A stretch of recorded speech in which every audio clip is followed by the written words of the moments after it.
कल मोब ने इस मंदिर को नुकसान दिया। 92 पुलिस वाले सिक्योरिटी पे मौजूद थे, लेकिन किसी एक आदमी ने भी आगे बढ़ के मंदिर को बचाने की कोशिश नहीं की, मंदिर को संभालने की कोशिश नहीं की, जिसके नतीजे में ये सब कुछ तबाह हो। बात की है पुजारी से, उनका कहना है कि यहाँ पे काफ़ी कीमती चीज़ें रखी हुई थी, उनको भी यहाँ से चोरी कर लिया गया है या लूट लिया गया है और पूरे मंदिर को वेंडलाइज कर दिया गया है।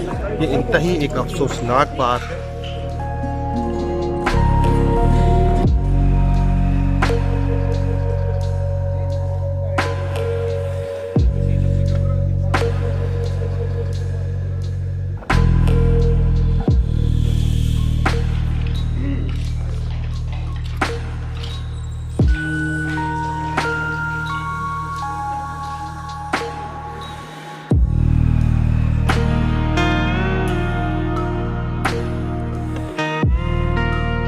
आईन पाकिस्तान तमाम पाकिस्तानियों के हकूक़ का तयन करता है, वो हमारी अक़लियती बरादरी हो या मुसलमान।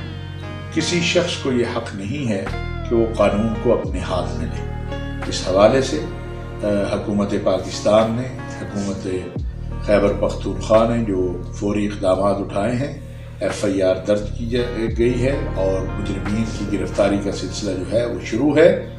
पाकिस्तान में रहने वाले हम अपनी हिंदू बरादरी के भाइयों को ये यकीन दिलाते हैं कि मावराए आयन और कानून कोई भी गिरोह, जमात या जत्था किसी भी पाकिस्तानी के हकूक़ को गस्ब नहीं कर सकता।